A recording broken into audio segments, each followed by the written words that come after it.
변리사 선임비용, 도대체 왜 이렇게 비쌀까요?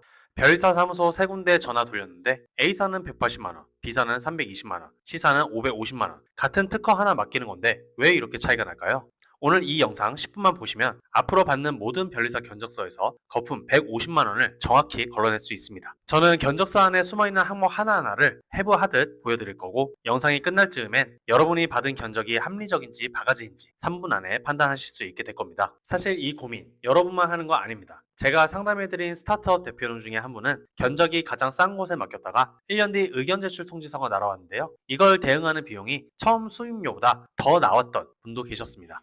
반대로 브랜드 네임 밸류만 보고 500만 원짜리 대형 특허법인에 맡겼는데 막상 담당자는 경력 2년차 변리사였던 경우도 있었고요. 문제는 견적서가 깜깜이라는 겁니다. 변호사 수임료는 그나마 착수금, 성공 보수 이렇게 나눠져 있는데, 변리사 견적서는 기본 수임료, 관람료, 도면비, 대응료 이런 용어들이 뒤섞여 있어서 일반인들이 보면 뭐가 뭔지 도저히 감을 못 잡습니다.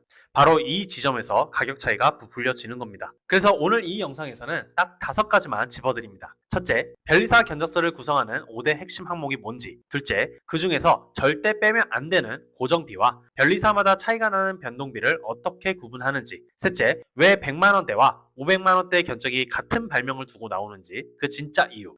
넷째, 바가지인지 아닌지 3분 만에 확인하는 체크리스트. 그리고 마지막 5번째, 합리적인 비용으로 제대로 된 변리사를 찾는 실전 팁까지. 이 5가지 끝까지 이 영상을 보시면 앞으로 특허뿐만 아니라 상표, 디자인 견적 받을 때도 똑같이 적용하실 수 있을 겁니다. 자, 먼저 변리사 견적서에서 5대 항목을 해부해 보도록 하겠습니다. 가장 먼저 기본 수임료입니다. 이게 견적서에서 제일 큰 비중을 차지하는 항목입니다. 특허 명세서 작성, 청구항 설계, 도면 검토, 이 모든 지적 노동에 대한 대가입니다. 일반적으로 특허 한 건당 150만 원에서 300만 원 사이로 형성이 되는데, 기술 복잡도에 따라서 더 올라가기도 합니다. 여기서 중요한 건 이 기본 수임료가 착수금과 등록 사례금으로 나뉘는지 확인하는 겁니다. 착수금은 일을 시작할 때, 등록 사례금은 실제 특허가 등록될 때 지급하는 건데, 한꺼번에 받는 곳도 있고 나누어 받는 곳도 있습니다. 스타트업처럼 현금 흐름이 중요한 곳이라면 이 구조를 반드시 확인하셔야 됩니다. 두 번째는 관람료, 즉 특허청이 내는 공식 수수료입니다. 이거는 변리사 마음대로 올리거나 내릴 수 없는 고정 비용입니다. 전자 출원 기준으로 출원료는 약 46,000원이고, 여기에 심사 청구료가 별도로 붙고 나중에 등록될 때 등록료라는 게 또 추가됩니다. 청구항 수에 따라 비용이 달라지는 구조라서 청구항을 20개, 30개씩 잡으면 관람료만 수십만 원이 나올 수도 있습니다.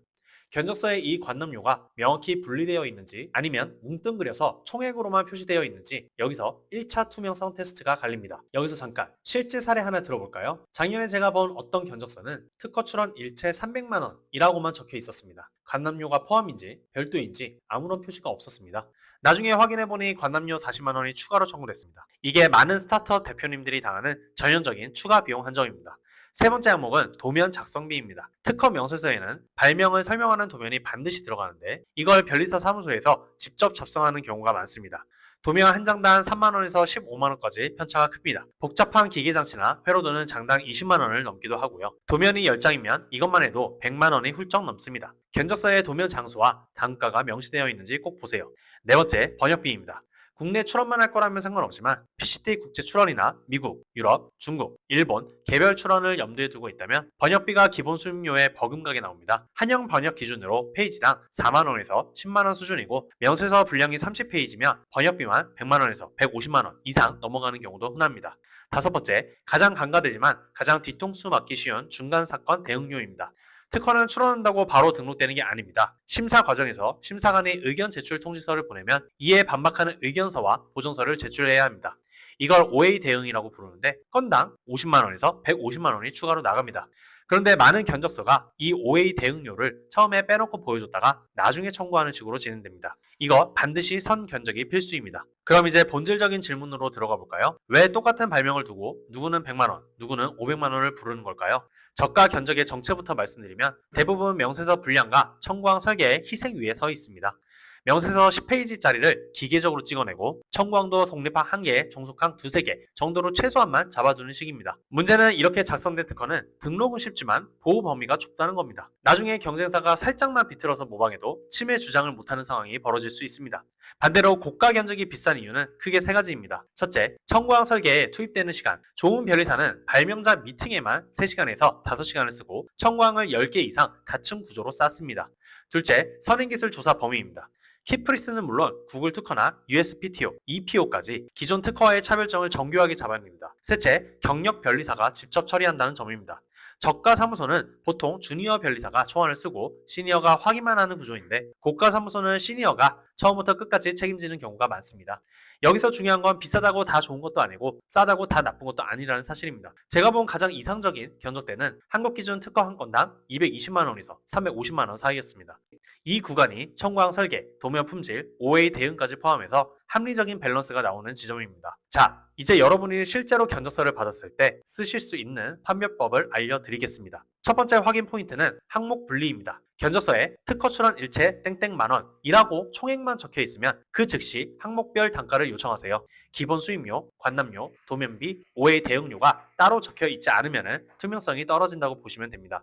두 번째는 청구항 개수와 단가의 관계입니다. 청구항이 많아질수록 관람료는 올라가지만 기본 수임료는 급격히 올라가면 안 됩니다. 청구항 10개 기준으로 기본 수임료가 500만 원을 넘긴다면 과다하다고 볼 수 있습니다. 세 번째는 OA 대응료 사전 명시 여부입니다. 앞서 말씀드렸듯이 이게 빠진 견적은 나중에 반드시 추가 비용이 나옵니다. 1차 OA까지 포함인지 별도 청구인지 문서로 받아주시기 바랍니다.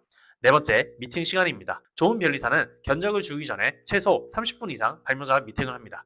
전화 10분 통화만 하고 견적을 뽑아주는 거는 청구항 설계를 제대로 할 수도 없습니다. 다섯 번째, 담당 변리사의 경력 확인입니다. 수임료만 받아놓고 실제 작업은 신입 변리사가 하는 경우가 많습니다. 계약서 또는 견적서에 담당 변리사가 누구인지 명시해달라고 요청하세요. 여기까지 정리해보겠습니다. 첫째, 변리사 견적서는 기본 수임료, 관람료, 도면비, 변협비, 그리고 OA 대응료 이 5가지 항목으로 구성됩니다. 둘째, 합리적인 국내 특허 수임료는 대체로 220만 원에서 350만 원 구간입니다. 셋째, 항목 분리, OA 대응료 명시, 담당자 경력 이 3가지만 확인해도 바가지는 거의 피할 수 있습니다. 당장 오늘 여러분이 할 수 있는 행동은 간단합니다. 이미 받아둔 견적서가 있다면 지금 바로 꺼내서 5가지 항목이 모두 분리 기재되어 있는지 확인하시고 빠진 항목이 있다면 해당 사무소에 서면으로 상세 견적을 재요청하세요. 아직 견적을 받기 전이라면 최소 3군데 이상 동일 조건으로 문의하시고 그중 항목 구조가 가장 투명한 곳을 우선 검토 대상으로 삼으세요. 특허 출원은 한번 잘못 설계하면 돌이키기 어렵습니다. 견적서 한 장이 결국 여러분 사업의 10년짜리 방패를 결정하는 셈입니다. 만약 지금 받으신 견적서가 적정한지 혹은 어떤 변리사에게 맡기는 게 좋을지 판단이 서지 않으신다면 무료 상담을 통해 여러분의 발명과 상황에 맞는 전략을 함께 점검해 보시길 권해드리겠습니다. 댓글이나 영상 설명란 링크로 신청하실 수 있습니다. 그리고 다음 영상에서는 오늘 이야기한 견적 구조를 바탕으로 스타트업이 가장 많이 실수하는 청구항 작성 패턴 3가지를 해부해 드리겠습니다. 청구항 한 줄 차이로 보험 범위가 10배 차이 나는 실제 케이스들 놓치지 마시고 구독 눌러주세요. 오늘 영상은 여기까지입니다. 감사합니다.